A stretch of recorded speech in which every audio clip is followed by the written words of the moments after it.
À la surprise générale, les 28 États membres de l'Union européenne ont trouvé un compromis pour gérer la crise migratoire. En faisant plier la chancelière allemande Angela Merkel, le Premier ministre italien Giuseppe Conte sort grand gagnant de ces discussions.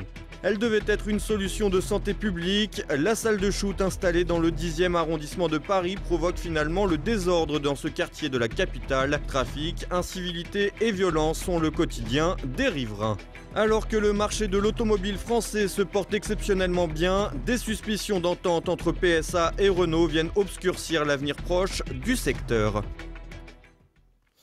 Madame, monsieur, bonsoir. L'Italie remporte une première victoire face à Bruxelles. Réunis jeudi soir, les 28 dirigeants de l'Union européenne ont réussi à trouver un accord sur la question migratoire. Fragilisée, la chancelière allemande Angela Merkel a finalement plié face au Premier ministre italien Giuseppe Conte. Thibaut Bastide.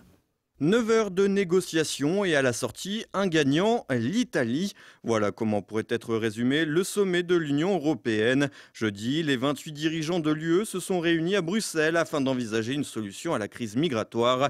Et le compromis était loin d'être acquis. En effet, les divisions et les tensions étaient à leur paroxysme après l'affaire de l'Aquarius. Les échanges musclés entre les chefs d'État et ministres des différents pays membres. Si l'Espagne, la France et l'Allemagne ont toujours défendu l'accueil des clandestins, les pressions mises par les populistes et notamment par le nouveau gouvernement italien ont fait vaciller les ténors de Bruxelles. Ainsi, lors du sommet qui s'apparentait à celui de la dernière chance, les pays du Visegrad, c'est-à-dire la Pologne, l'Autriche, la Tchéquie et la Slovaquie, mais surtout l'Italie, ont pu ensemble imposer leur ligne, menaçant de faire capoter le sommet si les dirigeants européens ne manifestaient pas plus de solidarité face aux arrivées de clandestins. Le Premier ministre italien, Giuseppe Conte, a donc mené les débats. Profitant de la fébrilité de la chancelière allemande Angela Merkel, mise en difficulté dans son propre pays, le nouveau chef du gouvernement italien est au final parvenu à ses fins. Ainsi, à la sortie des débats, Giuseppe Conte s'est félicité d'un accord qui prévoit une approche intégrée, comme l'Italie l'avait demandé, avec une Europe plus responsable et plus solidaire. Des mots très politiquement corrects qui signifient que concrètement, les 28 se sont mis d'accord sur la création, dans les frontières de l'UE, de centres contrôlés où seraient débarqués et accueillis les clandestins secourus près des côtes libyennes. Le compromis prévoit que les migrants éligibles à l'asile seraient ensuite répartis dans d'autres pays de l'Union européenne, le tout sur la base du volontariat. Comprendre, les pays ayant élu des centristes ou des gouvernements de gauche auront un maximum de migrants, ceux ayant fait le choix du populisme et du nationalisme en auront moins. Ainsi, l'Italie semble sortir gagnante de ce sommet, ce qui n'a pas empêché le président Emmanuel Macron de se féliciter de cet accord. Un accord a été trouvé et c'est pour la France une bonne nouvelle. C'est d'abord le fruit d'un travail conjoint et c'est la coopération européenne qui l'a emporté sur le choix d'un non-accord ou de décision nationale qui n'aurait été ni efficace ni durable. Un accord bon pour la France, mais également pour l'Europe. En effet, si Angela Merkel ressort en grande perdante, Emmanuel Macron préfère jouer la carte du « il faut sauver le soldat européen » et ce, à tout prix. Mais au-delà d'un possible retour d'une cohésion européenne, les 28 dirigeants ont également accepté de se pencher sur la création de plateformes de débarquement hors de l'Union européenne qui mettraient fin au modèle économique des passeurs. Reste tout de même à trouver des pays volontaires pour cela, ce qui s'annonce assez délicat. Si les contours du projet restent flou, la proposition a fait grincer des dents le chef de la diplomatie marocaine, Nasser Bourita, qui a déjà fait savoir que son pays rejetait l'idée de tels centres d'accueil. L'enseignement majeur de ce sommet semble donc être le suivant. En dépit de ce qu'affirment certains souverainistes, tout ne se joue pas à Bruxelles. Une partie de l'avenir des peuples européens se joue aussi dans les scrutins nationaux. En effet, les vagues populistes et nationalistes dans bon nombre d'États ont aujourd'hui permis de faire fléchir la position pro-migrants de l'Union européenne et de préserver ces États de l'arrivée de clandestins. Un an et demi après l'ouverture de la salle de shoot, les riverains du 10e arrondissement de Paris n'en pleuvent plus. Entre les dégradations, les détritus et les toxicomanes, le quartier est en train de mourir à petit feu dans l'indifférence générale. Thibaut Bastide. Bagarres, courses-poursuites et drogue en tout genre, voilà le quotidien des riverains vivant à proximité de la salle de shoot. Située dans le 10e arrondissement de Paris, entre la gare du Nord et le quartier cosmopolite de Barbès, le lieu est devenu une véritable plaque tournante de toutes les dérives. Trafic de drogue évidemment et bien sûr violence. Depuis la création du lieu en octobre 2016, le quartier a pris des airs de bidonville où les odeurs d'urine et de défécation sont le quotidien des habitants du quartier. Pire, les riverains vivent dans une crainte permanente du fait de la présence de dizaines de toxicomanes. En effet, en 18 mois d'existence, la salle a vu passer des milliers de drogués et 165 actes de consommation sont comptabilisés chaque jour. Une véritable catastrophe sanitaire mais également sécuritaire. Les riverains restent cloîtrés et n'osent plus téléphoner près de leurs fenêtres par peur d'être menacés par les toxicomanes qui pensent qu'ils appellent la police.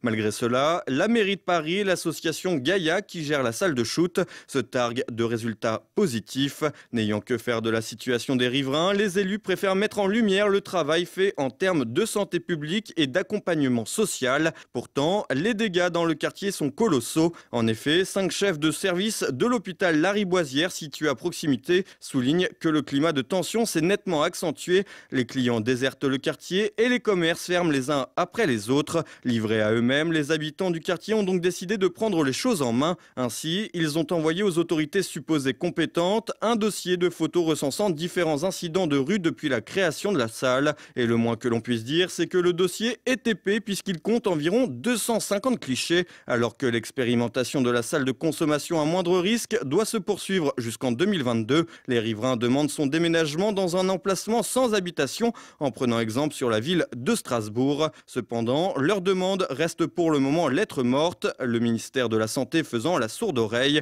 La papesse des vaccins, Agnès Buzyn, serait en attente d'une évaluation du dispositif sans qu'un délai ne soit précisé. Le secteur automobile français se porte plutôt bien, mais cela ne pourrait ne pas durer. Les groupes Renault et PSA sont en effet accusés de s'entendre sur les prix de leurs produits et donc de pratiquer des tarifs exorbitants. Olivier Frère-Jacques.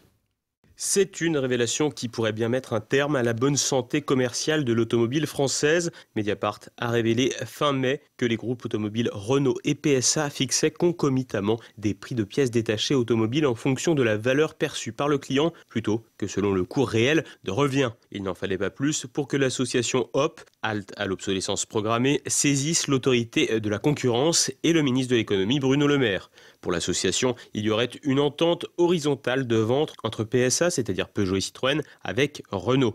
Les deux constructeurs automobiles utiliseraient un logiciel commun dans le but d'augmenter concomitamment les prix des pièces détachées, des augmentations qui n'ont rien d'anecdotique et qui seraient proportionnelles chez chaque constructeur. Des usages qui ont tout de la pratique anticoncurrentielle. Dans le cadre de la saisine, les éléments avancés par Mediapart ont été mis en avant avec notamment le cas d'un rétroviseur dont le coût de revient est de 10 € et qui est vendu 79 €. Avec le système d'augmentation, celui-ci est finalement vendu pour 165 € et la pratique serait généralisée pour tout un panel de pièces détachées visibles, ailes, capot, optique ou encore vitrage. Problème pour l'association HOP, les pièces détachées sont protégées par la législation relative aux dessins et modèles et par les règles liées aux droits d'auteur. Les constructeurs sont donc seuls à pouvoir distribuer les pièces aux différents réparateurs. Si cette arnaque à grande échelle est confirmée, elle pourrait avoir de bien vilaines répercussions sur le marché automobile français, un marché qui a atteint des sommets en 2017, un niveau inégalé depuis la crise économique de 2008. En France, l'augmentation des ventes pour l'exercice 2017 aura été de près de 8 points.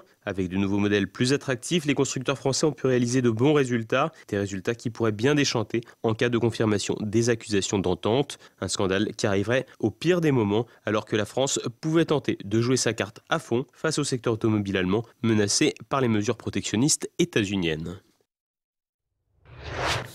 Élection meurtrière au Mexique. Depuis le début de la campagne électorale, plus d'une centaine de personnalités politiques ont été assassinées. Derrière ces crimes en série, les cartels de la drogue.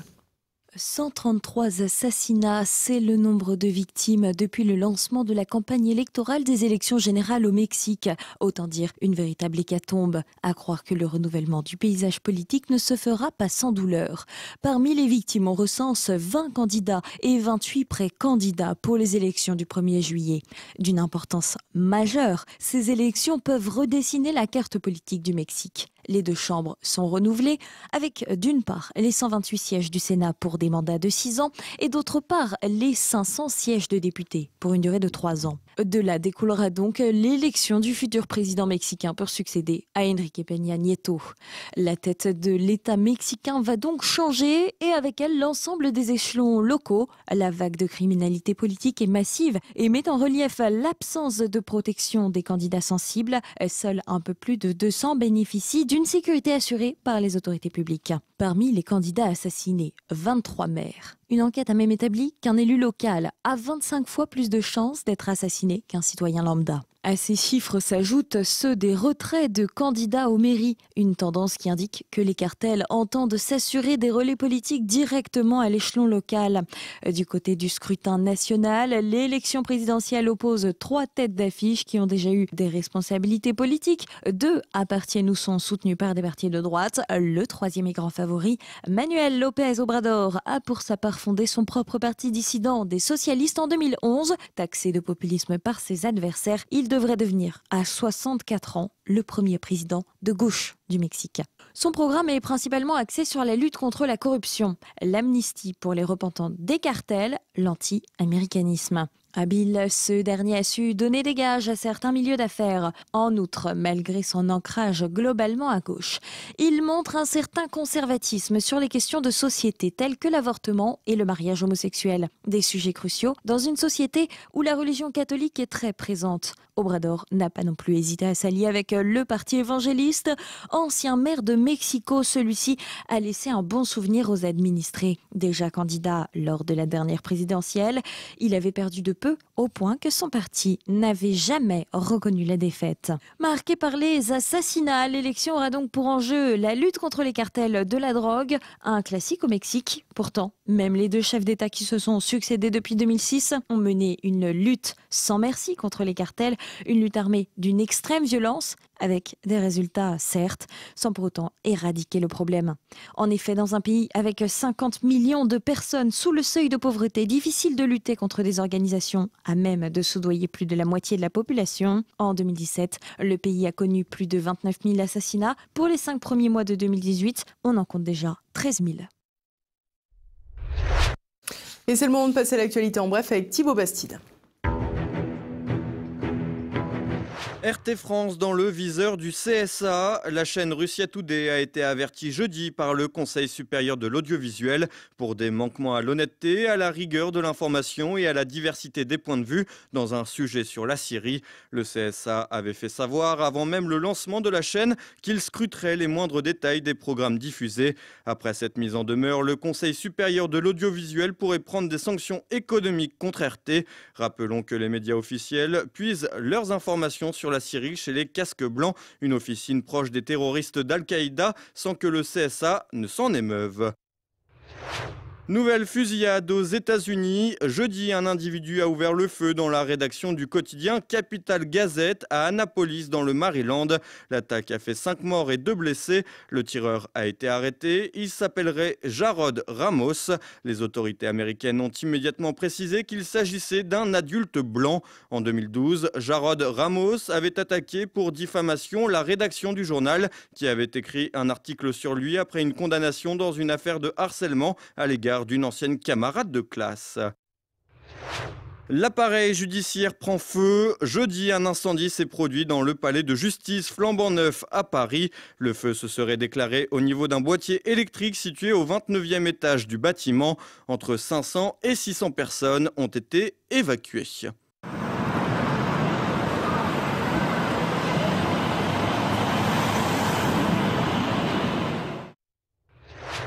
Les guerres de Vendée à l'honneur au Grand Rex. Jeudi, Patrick Buisson et la chaîne Histoire qu'il dirige ont présenté leur dernière production dans le mythique cinéma parisien. Intitulé Les Manants du Roi, le film revient sur les guerres en Vendée durant les années 1793-1796, retraçant l'une des plus grandes tragédies de l'histoire française. Et voilà, on approche déjà de la fin de cette édition. Comme chaque vendredi, vous pouvez vous procurer le quotidien présent de fin de semaine à la une. La rédaction du journal vous adresse ses remerciements puisque les dons ont permis de pérenniser le quotidien. Et puis c'est un programme également très riche qui vous attend cette fin de semaine sur TV Liberté. Ce soir, retrouvez Immédiat. Jean-Yves Le Gallou et Hervé Grandchamp évoquent la fête de la musique à l'Élysée, le bobard du Time sur Trump et les clandestins mineurs et Laurent Ruquier face à Nicolas Dupont-Aignan. Et puis également au programme de votre soirée, Livre libre. Gilbert Collard reçoit un invité inattendu, Jean-Michel Apathy, pour son livre La liberté de ma mère, mai 68 au Pays Basque. Une rencontre aussi étonnante que détonnante à ne pas rater. Vous avez même trouvé une formule pour dire, puisqu'on s'était vu il y a quelques semaines et qui m'avait beaucoup plu, vous avez dit que finalement j'étais moins con à l'écrit qu'à l'oral. Oui. C'est une formule qui m'a fait plaisir. Oui. Et voilà, ce sera à vous de vérifier. Puis cette fin de semaine, vous avez également rendez-vous avec le Samedi Politique. Pour ce dernier numéro de la saison, je reçois Éric Tegner, candidat à la présidence des Jeunes des Républicains, qui veut transformer le scrutin en référendum pour l'Union des droites. Étant donné que je transforme cette élection sur un référendum pour le dialogue avec les droites, ça donne une occasion unique de faire parler la base. Parce que vous savez, le vote, il est anonyme. Et aujourd'hui, il y a énormément de jeunes républicains qui pensent la même chose que ce que je dis, mais qui ne peuvent pas le dire parce que derrière, c'est un parti qui peut être justement verrouillé. Ou si finalement on porte ce genre de propositions, eh bien on est mis de côté. Si demain, il y a une union entre les républicains et d'autres partis politiques, ça sera pas une fusion, on ne deviendra pas vassal de l'autre, on aura encore notre sensibilité. Encore une fois, moi je pense que les républicains, ils ont une sensibilité plutôt libérale économiquement. Nicolas Dupont-Aignan, il est plutôt sur la souveraineté. Et Marine Le Pen, elle est plutôt sur l'immigration. Je pense que tout ça, c'est compatible, évidemment, parce qu'il y a aussi un socle qui est celui de l'identité. Mais l'idée, c'est de faire comprendre ça aussi aux gens. Et puis dimanche, vous aurez rendez-vous avec un nouveau Terre de Mission. Guillaume de Thieulois retrouve l'abbé Cyril Debris pour évoquer la dynastie des Habsbourg, puis l'écrivain Philippe Bornet venu parler de Notre-Dame de Guadeloupe. Enfin, Hubert de Kerangat vient présenter Superbook, un dessin animé américain où la super-héroïne est la Bible. Et puis dans un instant, une nouvelle chronique de la France de Campagnole avec Christian Combaz. C'est maintenant la fin de ce journal. Merci pour votre fidélité. À lundi. Bonsoir.